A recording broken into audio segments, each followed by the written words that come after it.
that I do with the audiences I speak to is I ask people to stand up if they remember what they did on their 8th birthday. And no one can remember. Like I did it to a group of foster carers recently, and out of the 20 people, not one person stood up. And then in the end, the police arrived and they arrested me. I was handcuffed, put in the back of the police car, and they emptied my pockets and they saw this mobile phone and they went, "What's this?" And I went, "Oh, I've recorded the whole thing for you, so you can just check it out here." And it's difficult for people to, I feel like it's difficult for people to understand that, because they're like, "Oh, it was so severe. How can you not remember like what happened before and what happened after, and how the grooming process was, and how did it even start? When was the first time?" Like, you know, you don't remember that much from you don't remember those kind of details from your early years, especially as young as 8. What keeps you going in this work?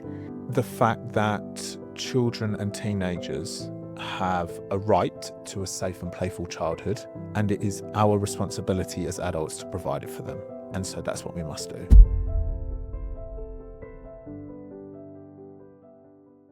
Hi everyone, and welcome back to the Be Brave Project podcast. Today's episode feels really important because we're not only talking about lived experience, we're also talking about how we actually prevent abuse from happening in the first place. I'm joined today by Jeremy Indika, speaker, podcast host, and founder of Something to Say. Jeremy started out as a design engineer at McLaren and made a huge shift in his life to focus on preventing sexual abuse in children and young people, both offline and online. His work is rooted in lived experience and now centres around helping children, parents and communities feel more confident about having these really tricky conversations. So, Jeremy, thank you so much for being here. Thank you for having me, and I'm excited about this. Yeah, me too. It's going to be great. So first of all, I would love for people that are watching and listening to get to know who you are outside of the work that you do at the moment. And I've been thinking about how to answer that. And I suppose one way I can answer it is a friend, a father, a husband, and somebody who is trying his best to figure out the best ways to discuss a very difficult topic. Love that. That's great. I love that. And your work is rooted in lived experience, and most of the people that come onto this podcast have obviously got lived experience. So if you are comfortable, would you mind telling the listeners and the people that are watching about your experience and what has led you to what you do now? Okay, so there was something going on when I was around 8 years old, and unfortunately I can't find the exact dates of when this was happening, but there was a man who had access to me. He was around 35 years old at that time, and he had access to me through my dad. So he was actually my dad's friend. Okay. And my parents had recently separated, so this was happening at my dad's house when I was there. And this man was looking after me at times. My dad was a busy man. He was a doctor, so he needed to be at work mostly. And unfortunately, he took a liking to me, I would say, and began to groom me into doing sexual things with him. Now, the details I don't know, because I was 8 years old, with regards to, well, you know, like the grooming process, how did that start? I don't remember it. What I do have is I have a selection of memories in my head, kind of flash moments that I could create a short video on. Like, I remember how it felt, I remember the smell, I remember the feelings, and I probably got about 10 or 11 of those. But outside of those flash moments, like, I don't remember like what I did the morning of one of the incidents. And it's difficult for people to, I feel like it's difficult for people to understand that, because they're like, "Oh, it was so severe. How can you not remember like what happened before and what happened after, and how the grooming process was, and how did it even start? When was the first time?" Like, you know, you don't remember that much from you don't remember those kind of details from your early years, especially as young as 8. So this just went on approximately for a year. I can't find the exact dates, but I kept the secret very well, and I showed no signs to anyone. Wow. Do you remember him ever saying to you not to tell anyone, or was it just something that you felt like you didn't want to say anything? I don't remember a specific moment of him saying, don't tell anyone, but he must have taught me that this is something we don't say, or we may be in trouble for this. Your dad will be in trouble. Yeah. I won't be able to look after you. Who's going to look after you? He must have packaged it. Yeah. Or did he package it as, this is something grown-ups do, and we'll be in trouble if anyone finds out about it? I had no reference point. A point that I want to make often is, like, when I was 8 years old, it was 1993. Everything was different. Yeah. 8-year-old children today are completely different, just by the way of education. And online and social media. And their exposure to adult themes. We've taught 8-year-olds. I mean, 8-year-olds are fed up of the body safety and online safety lesson by the time they get to 8. Yeah. So we taught them so many times. I didn't have that. No. Right. So I was a naive child without the tools and knowledge. Now, that is not blaming anyone from my era, right? Because that's the way it was. Thankfully, it's not like that anymore. Yeah. So yes, maybe he had packaged it as a secret that we must keep, otherwise there'd be trouble in some respect. But also, it was just something that was happening to me that I had no way of understanding what it was, because I didn't have any tools in my toolkit to analyze it or recognize it or have a reference point to it. So it just continued. Yeah. Oh, God, it makes me so angry. Yeah. It's quite, yours is quite similar. You were groomed, I was groomed, and I get a lot of people asking me that. Well, how come you can't remember specific? And I remember when I was going through the trial and the investigation, all these people around me were going, "Can you be a bit more specific?" No, there's so many things that I blocked out because I tried to keep myself safe as well. And I think we try to survive, don't we? So we do box it up so far in the back of our brain. I mean, don't get me wrong, there's been things that have definitely come up since speaking out about it and things, but it's, the specifics are really hard to, but like you, there's certain sort of snippets that I can remember. Right. But look, it's like, for anybody that's listening that, for me, I understand that that's complicated or difficult to kind of understand. Well, these are such severe moments, why can't you remember? Something that I do with the audiences I speak to is I ask people to stand up if they remember what they did on their 8th birthday. And no one can remember. Like I did it to a group of foster carers recently, and out of the 20 people, not one person stood up because nobody could remember. Now, could they remember a birthday from their childhood? Probably. Yeah. Can they remember what year that was? No.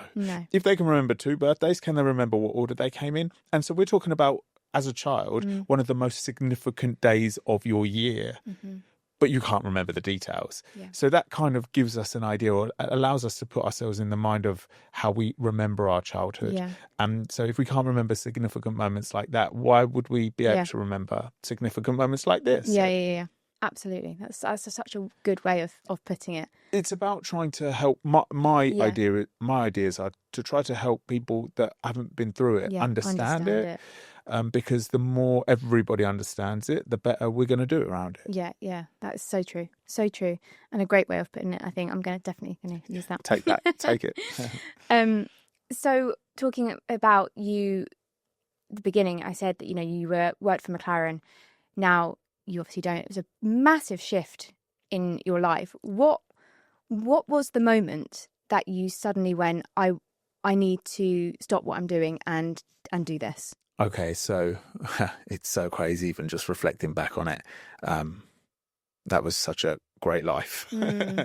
High flying company, prestigious, industry breaking company.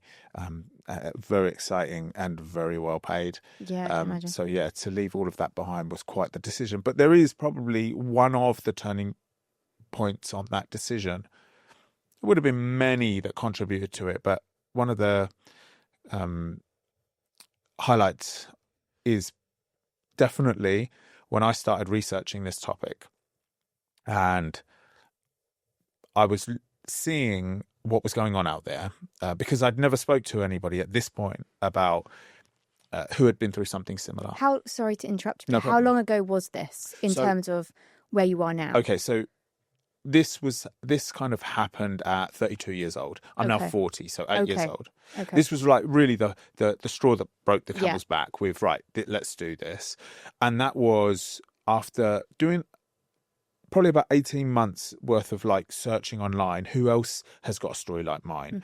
Who else is out there? And finding hardly anything. Yeah. Instagram accounts, TikTok accounts, web pages, chat rooms. And I started reading these people's stories and disclosures, and I literally couldn't believe it, because it had never come into my kind of circle about other people that had been through this. And I read a story from an 80-year-old woman, and she wrote that she had never told anybody about what happened to her when she was a child, and the suppression of that had hindered her life in so many different ways. Friendship issues, trust issues, relationship issues. And she spoke about that she came from an era where you could not talk about this even if you wanted to. It wouldn't be received. And I felt so sad for her. I thought, what a terrible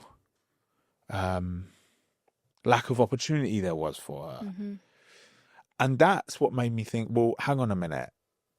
I come from an era where you can do something about this, where you can talk about this. We have social media for starters. We have the online world for starters. You can write a post, you can communicate with people, even if you don't want to communicate with them face to face. And this subject is better received today. You know, it's far from where we want it to be. We're still in the Stone Ages with it, I believe, but we're a lot better than how it was with this 8-year-old woman growing up.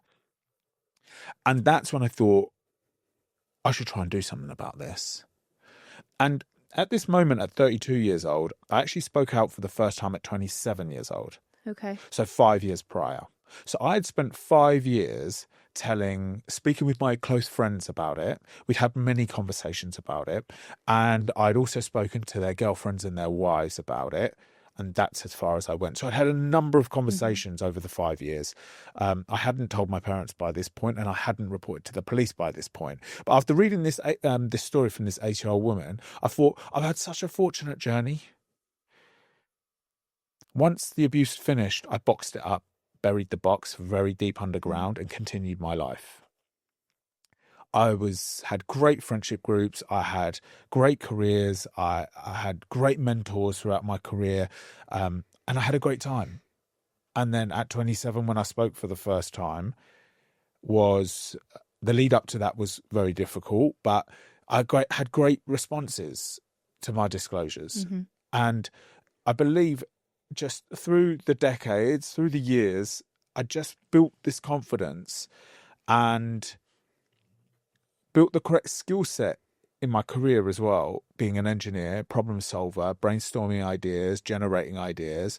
I think just whether I realised it on a conscious level or not, I just thought I could probably do something about this. So that's when I decided, right, let's put this career to the side. I just finished the contract, a particular contract at McLaren, and I designed a car called Speedtail, which is a limited edition vehicle. Wow. Only 106 in the world. It sold at 2 million each, like amazing. Wow. And I just finished the design of that particular project. And that kind of was like, right, okay, so do I move on to the next contract, or where do I go from here? Well, actually, no, let's just stop that for a moment and let's try this other thing. So that's when I embarked on this crazy mission. That's insane, because that's such a scary thing to do as well. Yeah. You have something that is secure, like you said, it's money, it's your career, it's what you know, to suddenly go, I'm going to do something different. I mean, I get it as well, because it's kind of what I'm doing right now. You know, it's completely something that's not what I thought I was ever going to do. But I suppose when you're so passionate about something, it leads you, doesn't it? So I mean, what you're doing is amazing. And I also really would like to touch on, if you're okay with this, and I know that you've spoken about it on your socials a bit, about when you did come forward to the police and then what happened with the perpetrator, because then it kind of turned around onto you. Yeah. So I reported to the police.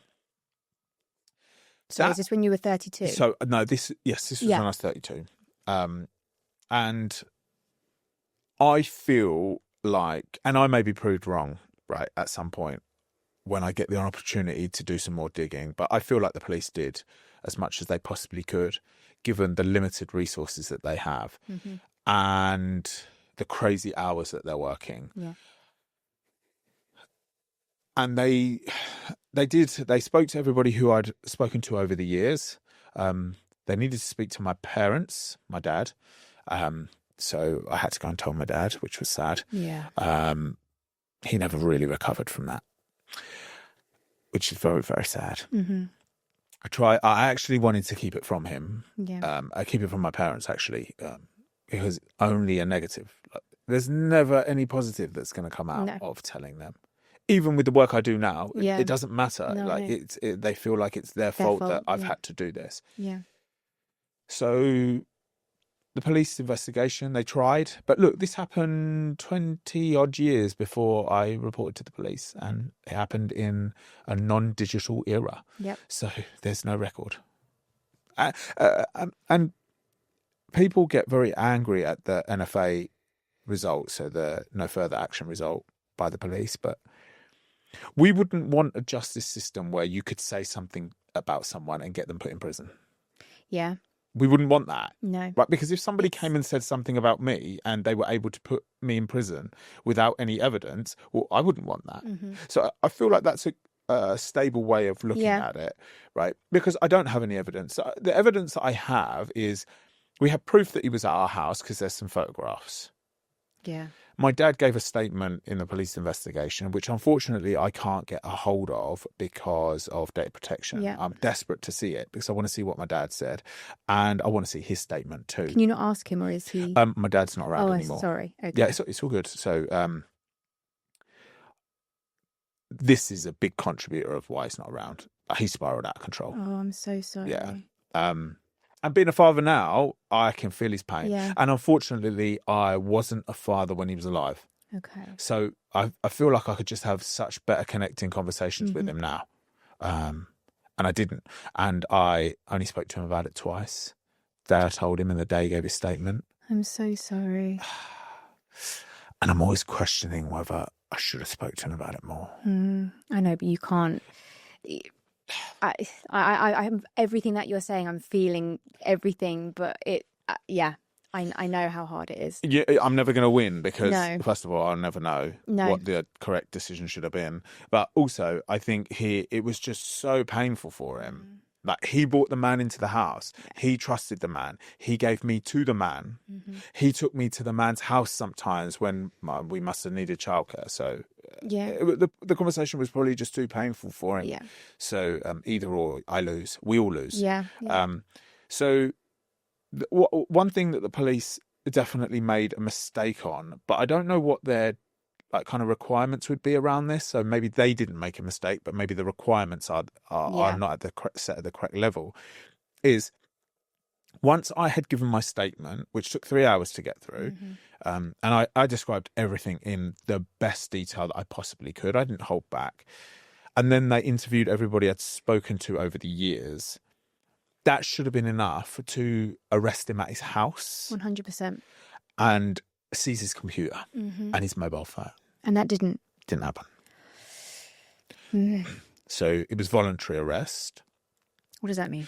They called him and asked him to come to the station because there'd been an accusation. Well, he's not going to come down, is he? Well, first of all, that prepares his... He can mentally prepare. Exactly, yeah. So any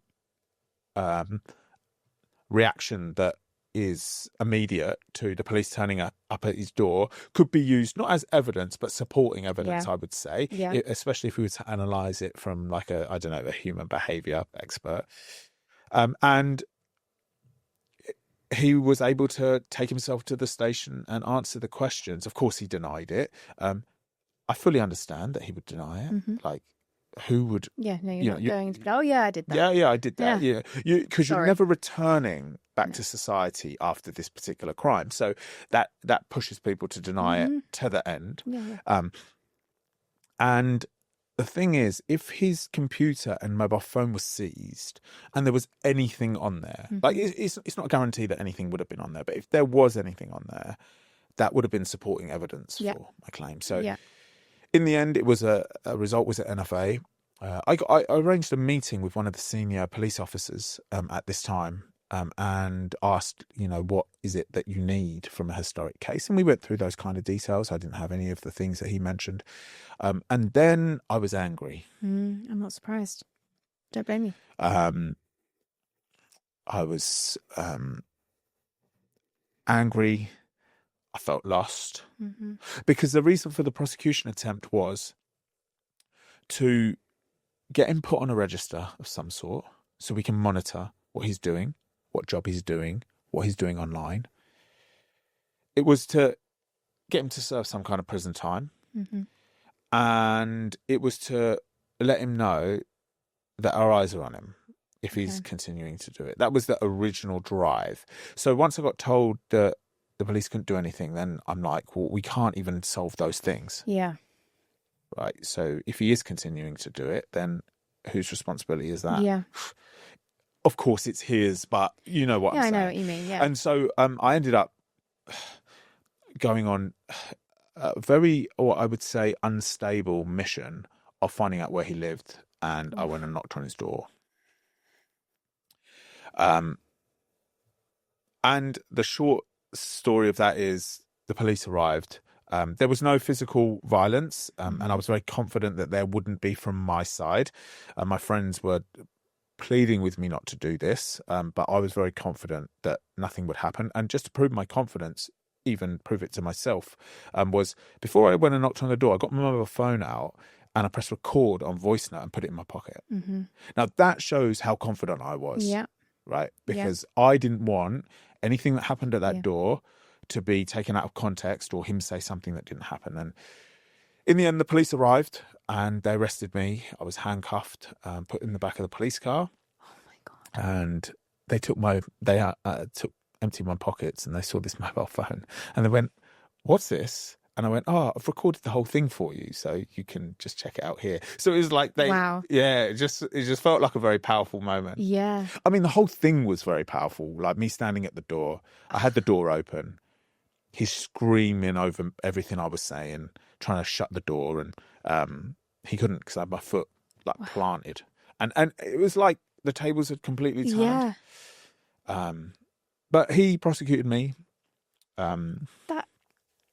So I was charged with stalking for the times I'd messaged him, because there's obviously loads to this story that we could spend 3 hours getting into. But I had messaged him on social media a number of times. I'd messaged his wife. I'd confronted his wife at her primary school that she worked at, which was around the corner from his house, trying to get him to speak to me. Okay. Right.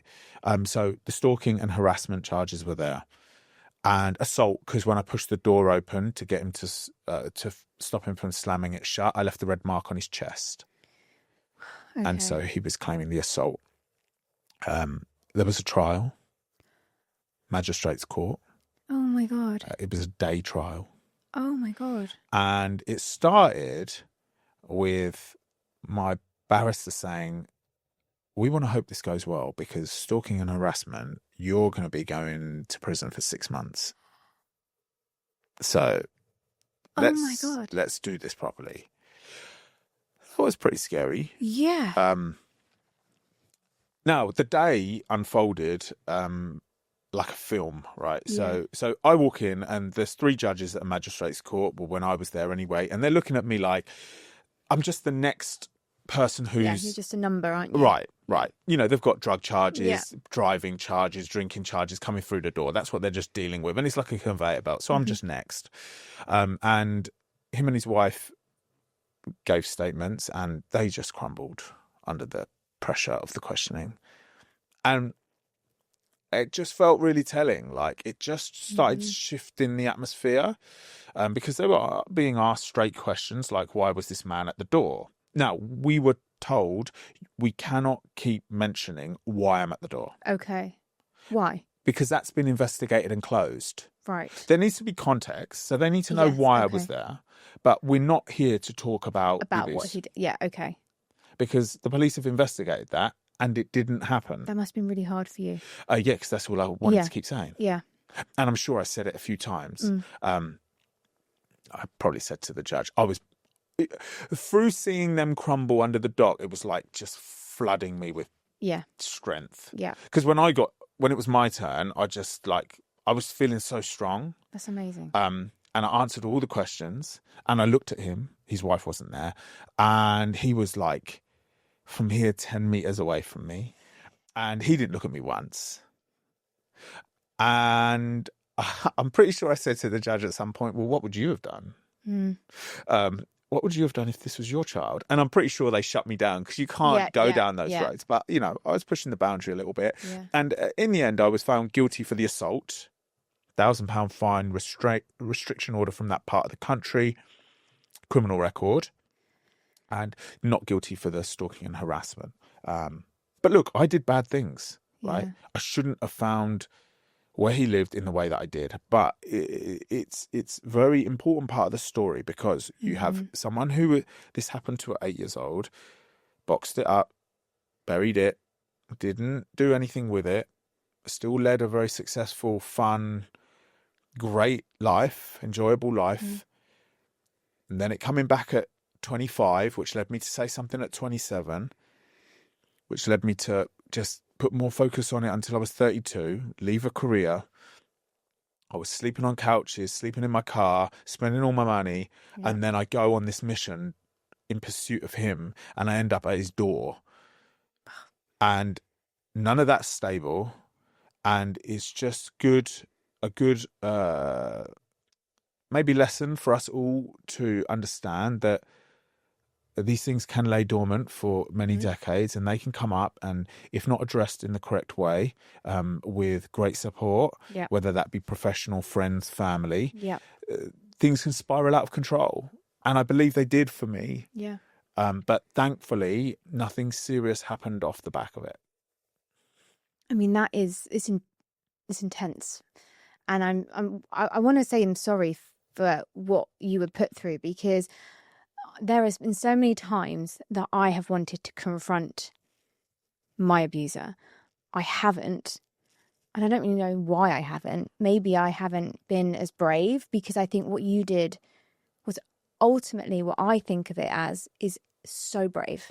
That's how I see it, because I know you went to the magistrate court and you were convicted for, what did you say? It was the assault. The assault, sorry, yeah. But I mean, it makes me angry. So I'm like, it literally should have been the other bloody way around. And he got away with what he did. But I think you were just very brave for what you've done, for, changing your career, speaking out, doing what you did. I understand why you wanted to do it, because there is that part of me that wants to as well. I even actually, so my abuser is in prison at the moment. He was up for parole last year, and he's up for parole again in about a month, I think, which is not great. And he wasn't granted parole last year.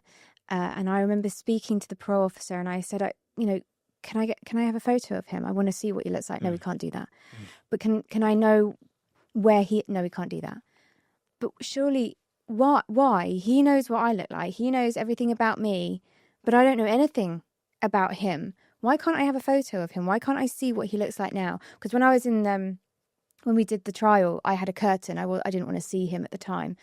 Even now, I'm like, I wish I had. But at the time, I couldn't. Yeah. Whether it was happening now, maybe I would. I don't know. But there's so many things that they're not allowed. They're so protected, and that angers the fuck out of me. Which angers me as well, because he was convicted. Yeah, and he's still being protected. And that I can't find any. And I probably shouldn't say this on a podcast, but I have tried to look for him and search for him, and I can't find anything on him. I haven't done a load of digging. I probably could. Yeah. But there's also a part of me that doesn't. I'm not sure if I. Yeah. It's like I'm kind of conflicting with myself. But I think what you did was incredibly brave, and you stood up to a monster. And even though you were an adult doing it, it was still your inner child doing it for you. And I think, you've protected him in some way. So, incredibly brave. Thank you. And we want to just put out there that enough is enough. Yeah. Yeah. We've got to do something about this, Mm-hmm. and the people that are doing it, Mm-hmm. and the people that have done it. And I think back about how I was feeling throughout that whole period of my life, and I never really second guessed it. Like, this is what we're doing next. This is what we're doing next. This is what we're doing next. Even though many people around me were like, "Can you just calm down for a moment?" Mm-hmm. But yeah, enough is enough, and we've got to do something about this. And these people that offend against children, they're actually the weak ones. Yeah. Right? Because first of all, as long as they're of sound mind in some respect, they know the rules, right? Yeah. And they couldn't resist the temptation to break them, or they didn't care about breaking them, right? There's a true weakness there. So I probably felt at the time that I need to overcome this fear that I have of this man. And because it was a fear, even as an adult, because when I found him on social media and I saw his pictures for the first time after 20 years, like, I felt panic. Mm-hmm. I could feel my heart beating, but I was 32 at that point. So I had the development to recognize that my inside emotions had started to change. Yeah. And I feel like it was because when I saw his face again, it was a quick rewind into thinking I was 8 years old again. Yeah. That he was a threat to me. Yeah. So yeah, I just think it's about time that we started changing the narrative. Definitely. And I think that kind of goes on to the next question that I really want to get into about what you're doing now and your education and something to say and, you going into schools. So what do you think society, people, we are still getting wrong when it comes to protecting children? I think we're getting the conversations with them wrong. Can you explain? Because we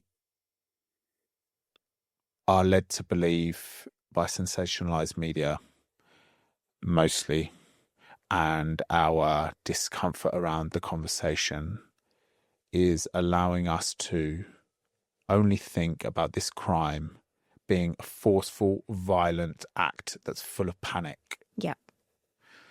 And there are lots of situations that involve that kind of situation, but not all of them do. And a large proportion of them involve trickery, manipulation, and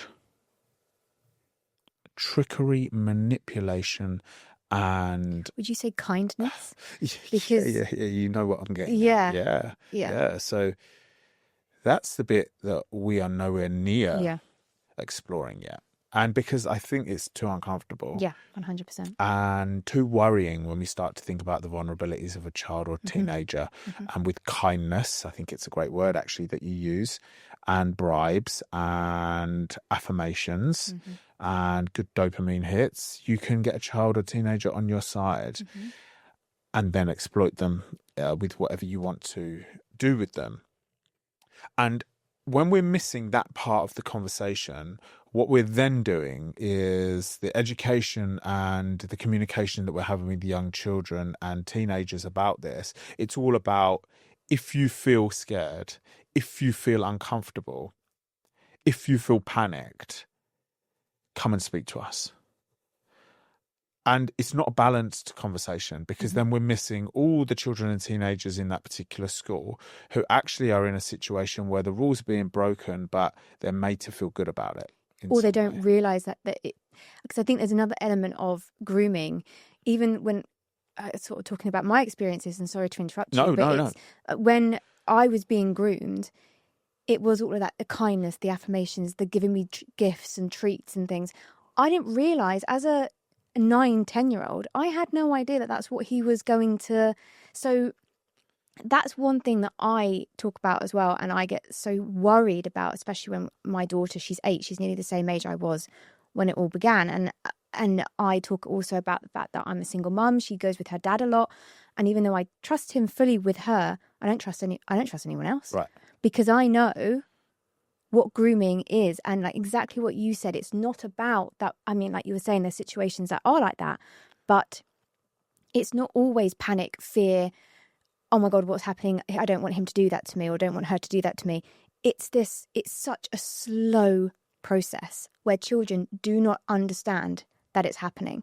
So when they get to that point, it's already happened. Right. So how do we prevent that? And exactly what you were saying, having those conversations, and they are uncomfortable because people do not want to talk about grooming and how coercive and clever and manipulative these abusers are.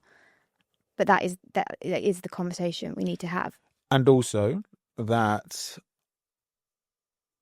this can not only come from adults. Yeah. Right. So it can come from teenagers, and it can come from other children too. Mm-hmm. So we don't use the latest terminology, as far as I know it, is we don't say that a teenage child or teenager abused another child or teenager. We say sexually harmed. Yeah. And it can come from all ages, and that's also then another barrier of discomfort that we don't want to explore. Yeah. But until we understand the breadth of the crime, which is really has evolved to be kind of the message I'm trying to deliver, until we can understand the breadth of it, we can't have a balanced conversation with these young people.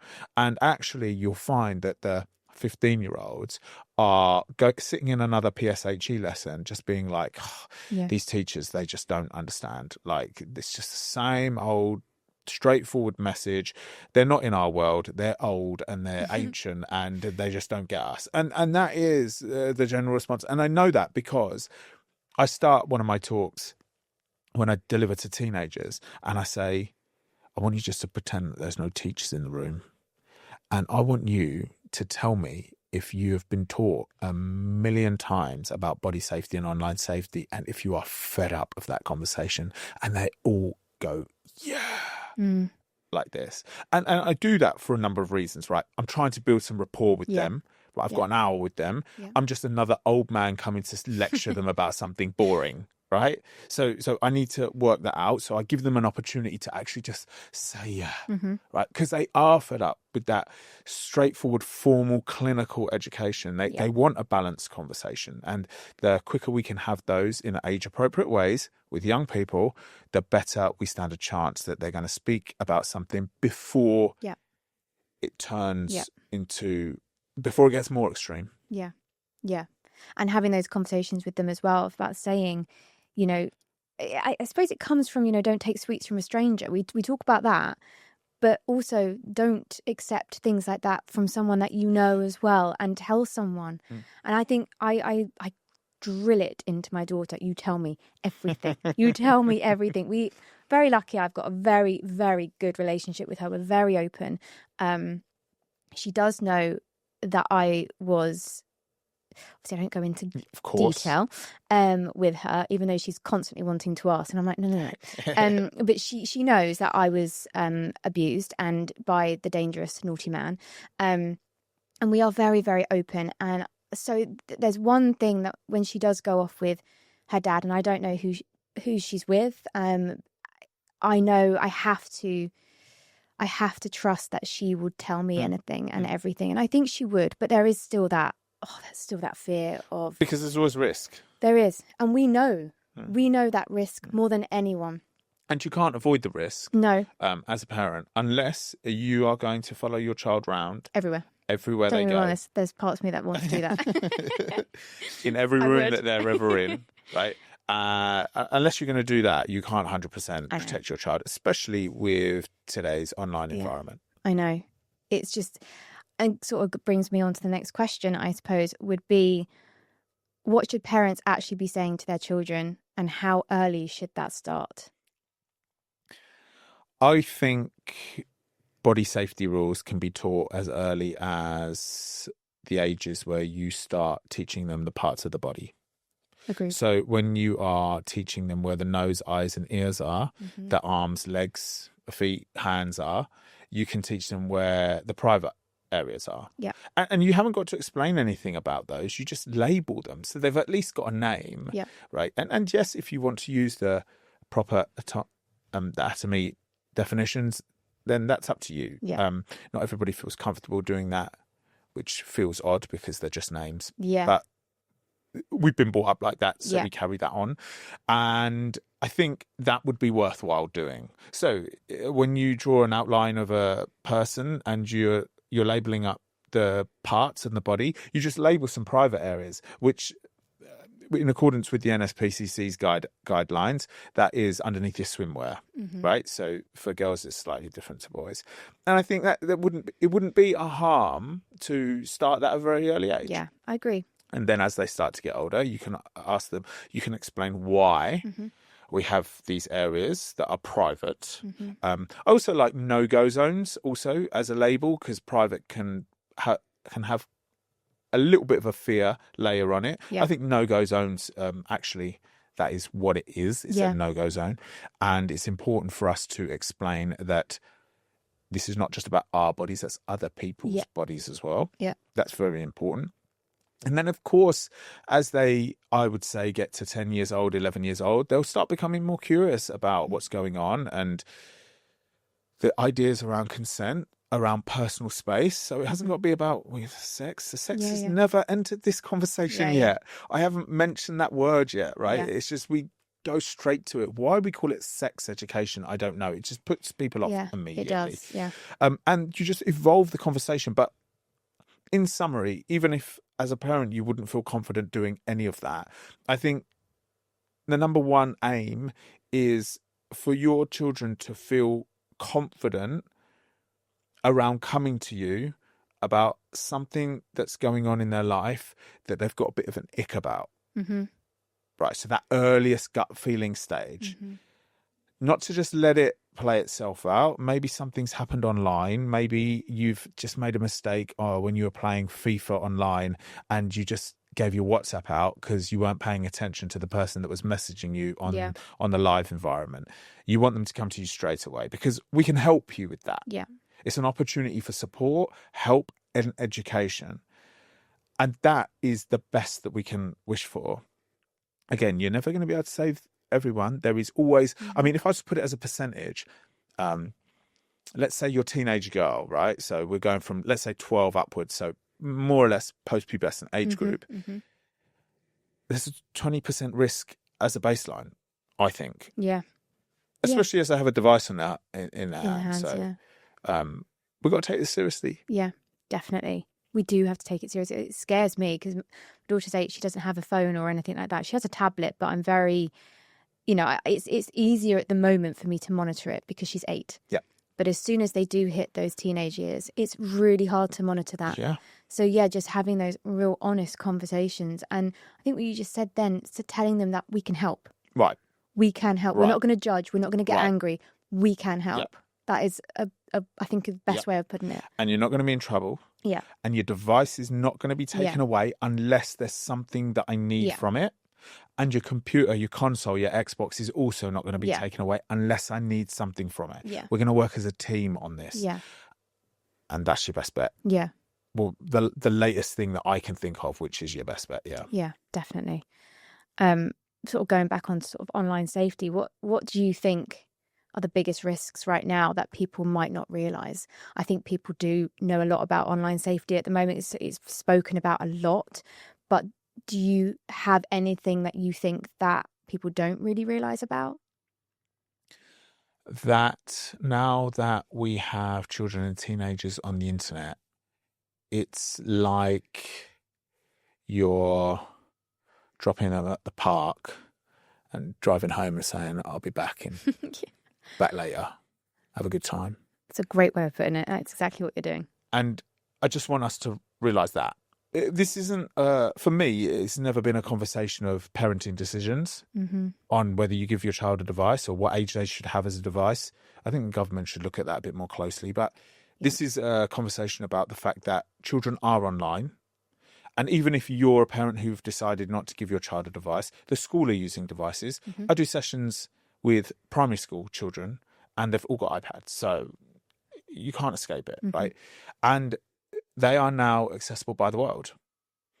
And that's what we should remember. It's like never before. To sexually harm a child before the internet, you largely, in general terms, had to go through 4 steps. First one is identify a child you believe is groomable and that has the potential to arouse you. Step 2, win the trust of the family and the parents that surround the child. Step 3, get the child alone. Step 4, finish off the grooming process with you and the child alone, and then begin to exploit or abuse. Now we have the internet and children have devices in the palm of their hands. Offenders can't believe how lucky they are. They probably talk amongst themselves at what a great time it is to be alive, because the first 3 steps are already done for them. You don't need to identify a child that's potentially groomable, because now you just use the AI software to send out 15,000 messages, personalized messages off the back of someone's gaming platform that you're meeting them on and how often they've played recently with the click of a button. And then you're just waiting for people to take the bait. Jesus. You don't need to win the trust of the family or parents surrounding the child, because the child is already on their own. The parents and family aren't there when they're on their device. And then, of course, step 3 was get the child alone. You've already got the child alone. And then it's just step 4, which is easier now, because communicating with a child through text is going to be easier. It's an easier challenge than doing it in person. Communicating with a child in person isn't straightforward to win their trust. So it's completely changed the landscape, and we understand that. What I just explained, nobody, I don't believe, is going to be like, yeah, that doesn't make sense. That just makes complete sense. So again, the conversations. I deliver workshops in primary schools. I deliver sessions in secondary schools. I deliver really cool sessions to college kids as well, because they're slightly older, so you can talk to them very differently. And the online safety is part of the conversation, and it's important to be, because we put them on the internet. So let's continue creating safeguards around it. But we're always chasing, because we can never be at the forefront of this, because the kids know more than us. The new app is out and they all know how to use it, and we are 3 years before even discovering that they're on it. Right? It's like, for example, Snapchat. Right? Now, I Snapchat has never been something that I've used. It's the later generation's social media. I would have no clue of how to work it. And so that's a nice example. There's the next one and the next one. So we're constantly playing catch up. So again, that overall conversation, please come to me. I will help you and I will support you, and you will not be in trouble, is a good baseline approach. I think so. And I think I love how you explained the steps. I've never really thought of it like that. And I think someone that is in this kind of world, that made so much sense to me. And it's made me go, oh my God.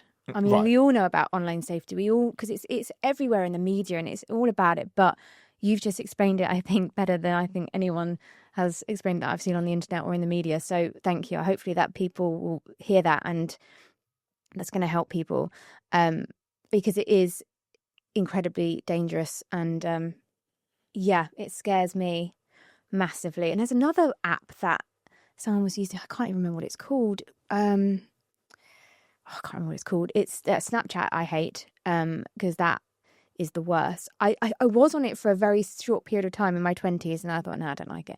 And there's another one where you can go in and it's like a WhatsApp, but it's for lots of different Discord. I can't remember what it's called. But that's a really dangerous one as well. I've heard about that, even though I can't remember what it's called. Well, it's the whole gaming thing. Yeah, I think you were talking about Discord. That's it. Discord, right. So the whole gaming structure has potential to be very dangerous, because when you're playing FIFA on Xbox Live, you're playing with just people in a big chat room, and you've got your headset on, and you're not really paying attention to all the conversation that's going on in your microphone. So we have opened up children and teenagers to the whole world. Yeah. And so it's important for us to address this. And we may be in a situation where my grandchildren say to me, what the hell were you lot doing? Having under 18s on the internet? Like, what were you all playing at? What are you doing? Gave devices to... It's similar to, we say to the generations before, what the hell were you doing smoking at the back of the aeroplane? Like, my dad used to smoke at the back of the aeroplane. Like, that was normal. Like, it must have stunk. No air conditioning can awful. sort that out, right? And even for me in my 20s, through my 20s, before the smoking ban came, you used to be able to smoke in restaurants. And so you would go in and they'd say, smoking on non-smoking table. And you'd be sat next to a table where they've all just lit up after their dinner. And it used to just be normal. So now the kids of today look at us and like, what the hell were you lot doing? Right. So I hope, I have my fingers crossed, in our lifetime, we will see the same response back to us. And that means something got done about it. Yeah. That's a really good way. I hope, hopefully. Yeah. Fingers crossed. I hope. Fingers crossed. Yeah. I want to ask a few questions that kind of about like the myths about abuse, because I always find I'm having to explain a lot about this to people. And I think, it is really difficult when people haven't been abused. They don't understand it as best that we do, because obviously we've been there. So what are some of the most dangerous myths around abuse, do you think? I think one of them is, if it took you that long to say something, it couldn't have been that bad. Yeah. Children will protect themselves from terrible situations that they feel uneasy about by boxing them up and putting them away. It could be a bullying situation. It could be your mum and dad physically fighting in the home. It could be a neglect situation. It could be any type of abusive situation that's making you feel really uneasy. You haven't got the development to look at it at that time. You're 8, you're 10, you're 13, you're 15. You don't even want to address that. So the brain will protect you by boxing it up and putting it somewhere, and then bringing the box to you when you turn into an adult, because it's time that you had a look at this.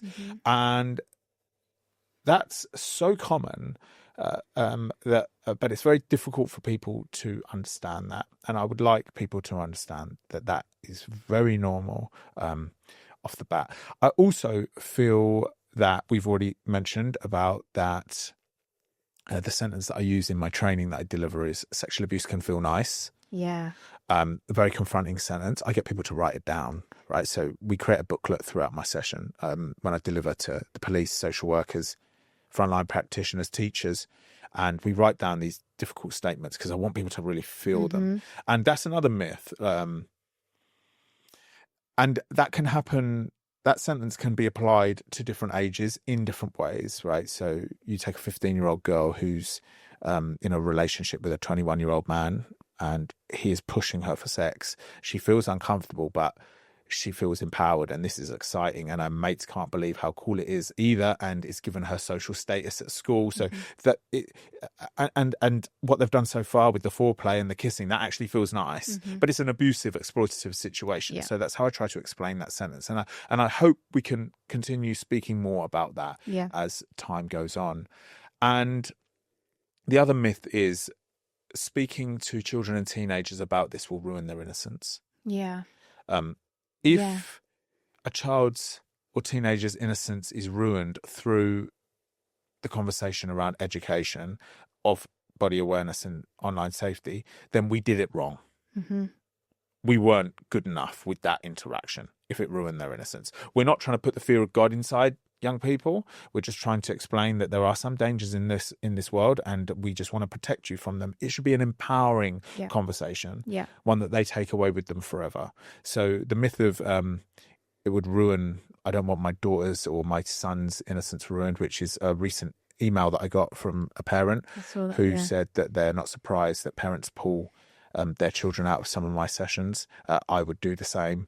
They're just not understanding what's going on. And that is why today, I don't know when this is going out, but today I posted a video of my full session, right? So I spoke at a conference, an event. They recorded it brilliantly with great cameras, etc. And I decided to post it. And I've actually posted loads of my sessions in schools to young people because I want people to see what I'm doing. Because otherwise they're just too worried that they'd rather stick to the curriculum or not bring me in. And in a speaker's world, that is like suicide, really, right? Because you're posting your product online. You should be clipping it to try to get people to book you. As a speaker, you never post your full content. But I've decided to because it feels like it's the only way at the moment. Yeah.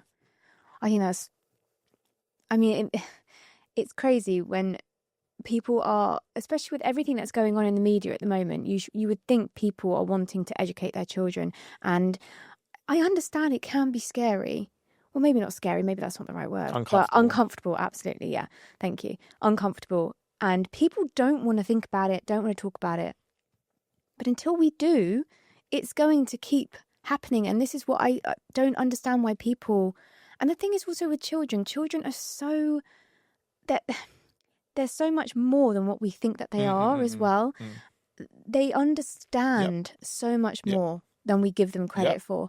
And I think also having a child, I know, like my daughter she's not like any normal. If I thought of an 8-year-old, she's still incredibly naive and still very vulnerable, of course, but she gets it. They can take concepts on. 100%. Really and if you talk to them in the right way, which is obviously what you are doing, they will get it and it will stick with them. And that discomfort of having the initial conversations is your discomfort. It's not the child's discomfort. If you can communicate with them in an interesting way, they're interested to want to know more, right? So that's your discomfort. So we need to get over that.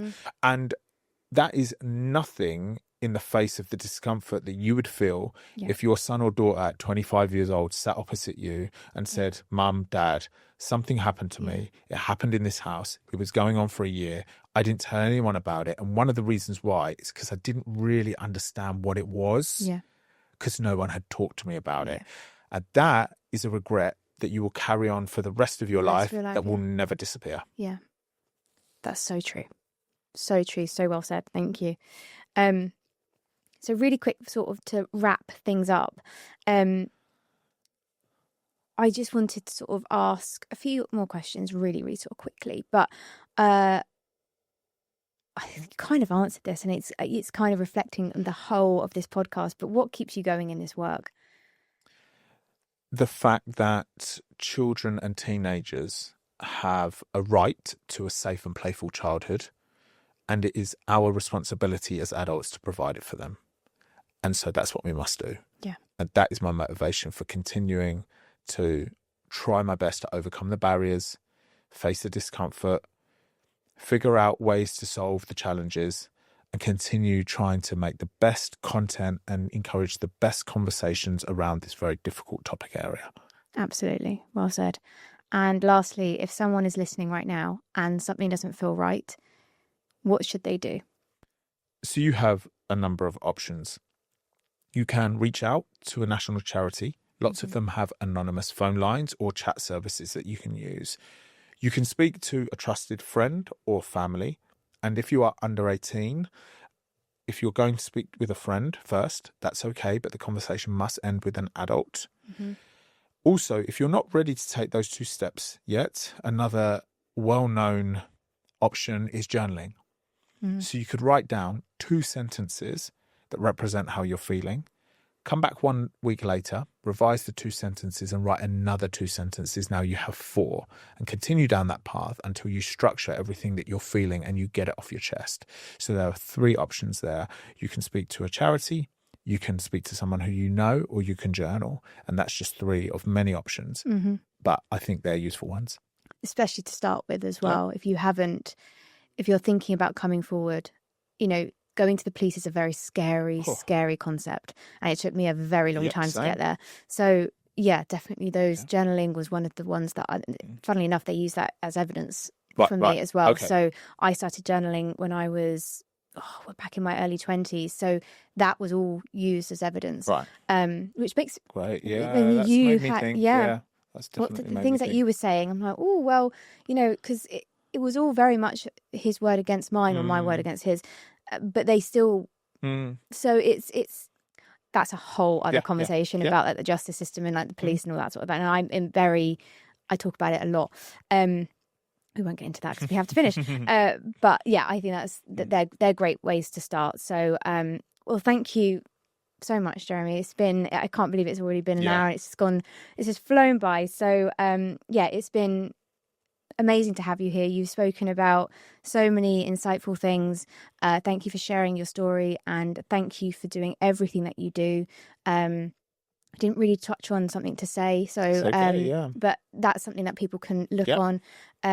Where can people find you and find your work? So my website is jeremyindika.com, Indika spelled Indika. And if you go there, there's links to everything else that's going on, which includes the social media. I've got all the videos that I've ever professionally recorded there, which people are starting to use in training, and also my podcast, and also the Something to Say movement that I created. So it's all there. There's the home, jeremyindika.com. Great. Thank you so much. Well, it's been a pleasure speaking to you, and thank you so much for coming in. And anything else you'd like to say before we end? No, that's it. And thanks for bringing me in. I'm looking forward to this being out. And I would say to people who are still engaging with it, I challenge you with something. And that is to take one thing that stayed with you from this conversation and begin another conversation with someone else using it.